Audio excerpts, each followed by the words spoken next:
간단하게 그 이재명 대통령의 최근 이슈 그리고 민주당 전대 상황 간단하게 좀 짚어보고 마치고자 합니다. 이재명 대통령이 집을 팔았어요.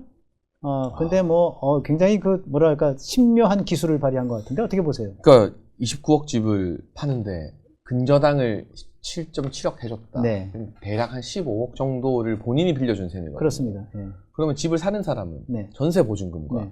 이재명 대통령에게 빌린 돈으로 자기 돈 안 쓰고 집을 산 거예요. 그렇죠. 근데 이게 뭐 합법이냐 불법이냐를 떠나서 편법이죠. 편법이죠. 꼼수고. 일반 국민들은 집을 사고 싶어도 부동산 대출 규제 때문에 대출이 안 나오는데 네. 이 집을 대출받는다면 2억 나온다고 합니다. 그런데 개인 간 거래로 어쨌든 근저당 17억을 해주는 거잖아요. 이게 지인이나 특수관계가 아니면 가능한 거래인가? 일단 그 의문에 대해서 청와대가 성실하게 답을 해야 되고요. 네.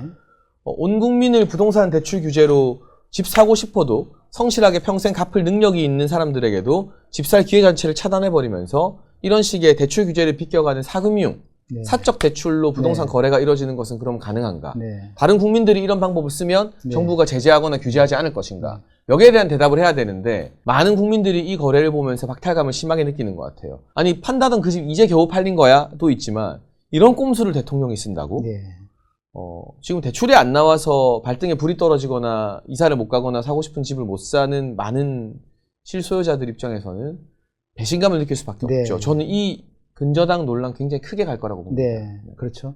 사실은 부동산 심리라고 하는 거는 굉장히 중요한 이제 이 전국 운영에서 그리고 또 이게 유권자 특히 국민의 이제 경제 심리에서 굉장히 중요한 문제를 차지하고 있고 네. 실제로 이것이 주요한 선거 때마다 많이 작용하는 거 아니겠어요? 네. 그러니까 주요한 선거에서 막판에 작용하는 심리라고 하는 게 이제 두 가지인데 하나는 분노, 하나는 이제 나에 대한 경제적 이익이 되는 게 어느 쪽이냐.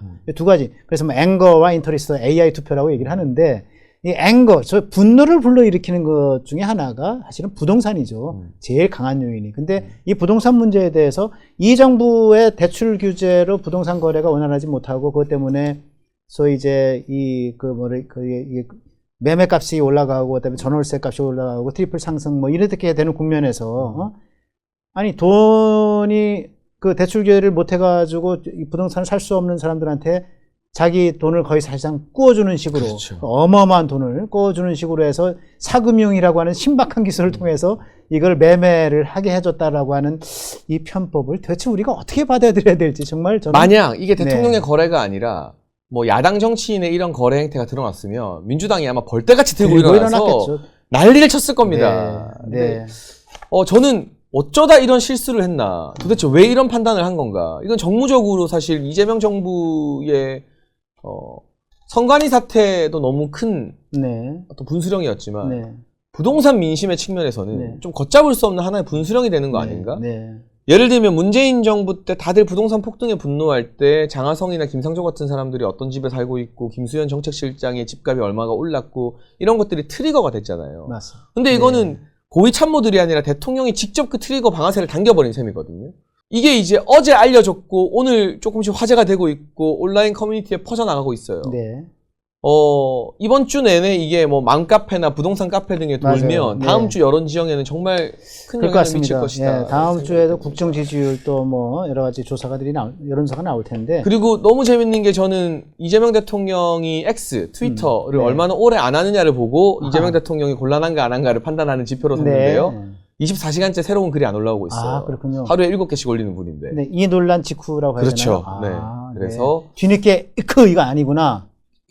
어라 하는 걸 이렇게 생각하신 것 같아요. 그렇게 뭐 이렇게 생각 없이 했다? 아니면은 뭐 피치 못할 사정이 있거나. 피치 못한 사정이 있거나 아니면은 또 이렇게 해도 뭐 나는 뭐 아직 문제 없다, 문제 없다 오만함 뭐 이런 것들. 그렇죠. 집을 팔았는데 네. 뭐 이렇게 생각한 걸 수도 있죠. 시세보다 싸게 팔았는데 네. 라고 생각한 걸 수도 그렇군요. 있죠. 근데 이 파장이 또 어디까지 갈지 한번 지켜봐야 될 것 같고요. 아무튼 여러분 재밌는 척도예요. 네. 이재명 대통령의 X의 새 글이 얼마나 안 올라오느냐. 네. 그게 길면 길수록 굉장히 곤란하다는 뜻이거든요. 네. 지금 네. 24시간을 넘겼습니다. 네. 아주 이례적인 경우입니다.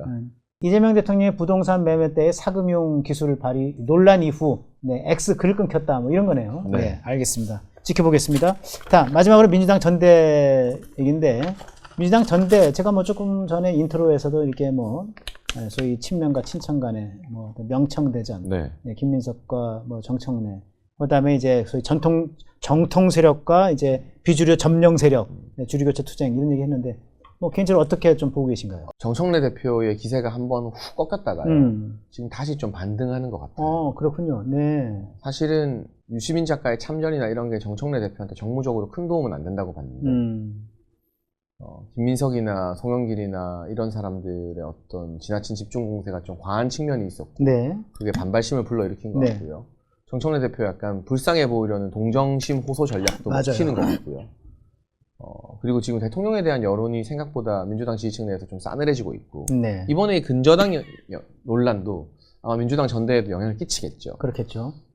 그래서 한 주 전만 해도 이제 김민석으로 게임이 끝났다 싶은 분위기였거든요. 맞아요. 네. 그런데 이번 주 들어서는 아직 잘 모르겠다. 네. 봐야겠다. 굉장히 혼전 양상으로 접어들었고 전당대회가 혼전이 되면 될수록 후유증과 상처는 더 깊어집니다. 네.